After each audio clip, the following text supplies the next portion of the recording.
Peace, family. This is King Messiah, and today we're going to go down a ChatGPT rabbit hole.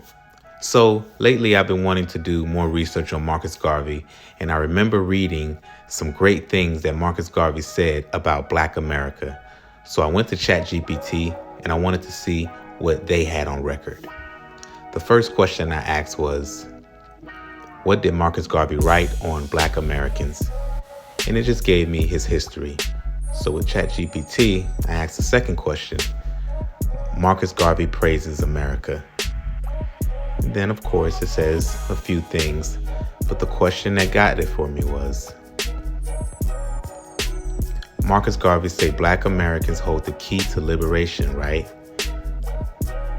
Yes.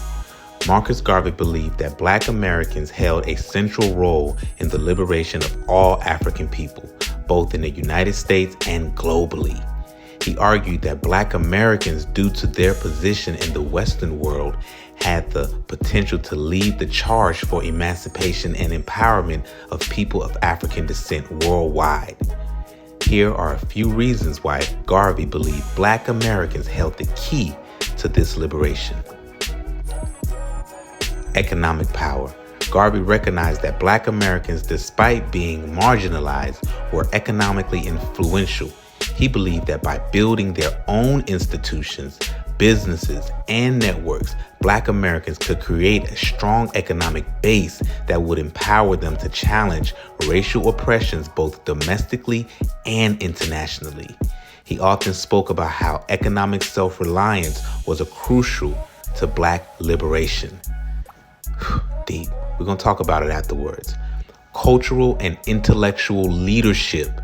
Garvey saw that Black communities in America has a potential intellectual and cultural leader of the African diaspora. He believed that Black Americans, particularly those who were educated and economically successful, had the capacity to shape a Pan-African identity and lead the fight for the rights and dignity of Black people across the globe.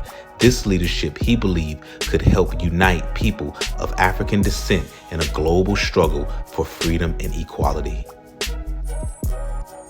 Strategic location.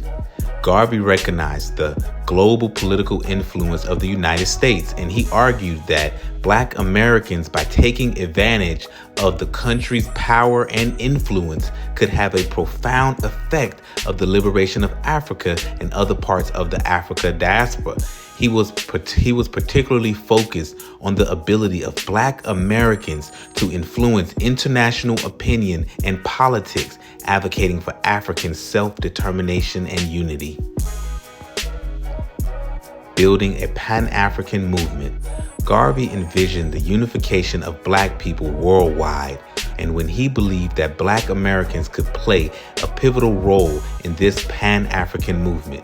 His organization, the Universal Negro Improvement Association, was created with the goal in mind. And that's talking about inspiration in other African nations.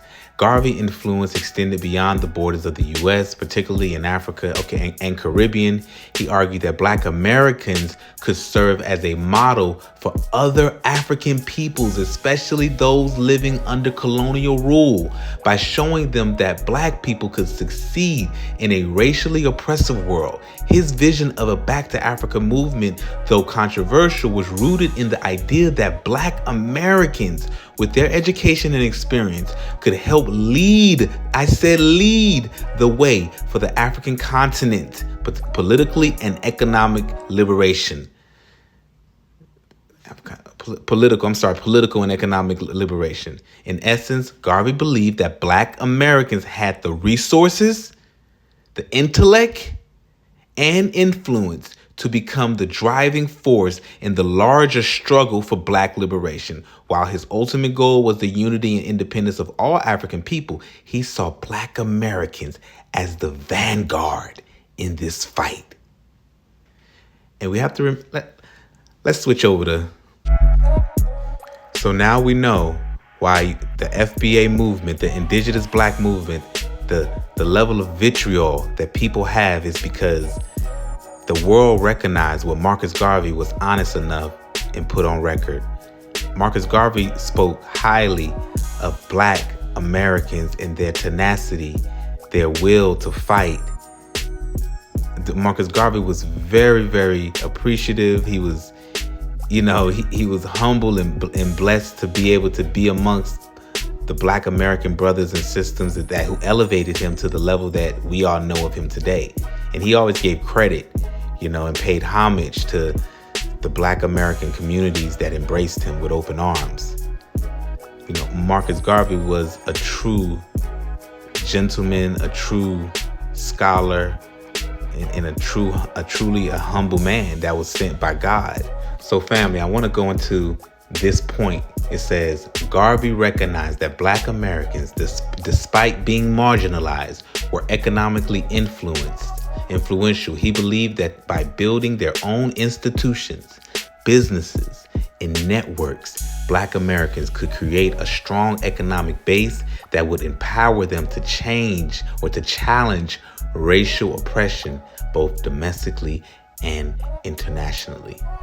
So he's promoting Black Americans doing exactly what is being done today, delineating, and he's promoting Black Americans to band together and build institutions and build networks and strengthen the economic fold. So that's why when Tariq is able to raise $1 million in 30 days by that FBA, Black American support, the world throws their hands up and say something wrong. No, economic bases must be built. Economic connections and networks must be strengthened. And this is what he is encouraging, and this is what is being done. So I salute it all. Let's get to it. Hey, I'm not gonna make this video long. I want you all to go ahead and listen to it again from the beginning. Some powerful words that has been put on record that Marcus Garvey has been known to say in his writings, in his journals, in his diary. These are the words of Marcus Garvey in so many cases and instances. And I think it's a beautiful thing. So double salute. This is King Messiah. Make sure you hit that subscribe button. We're giving you quality media. We're giving you quality work. All right. I appreciate your support.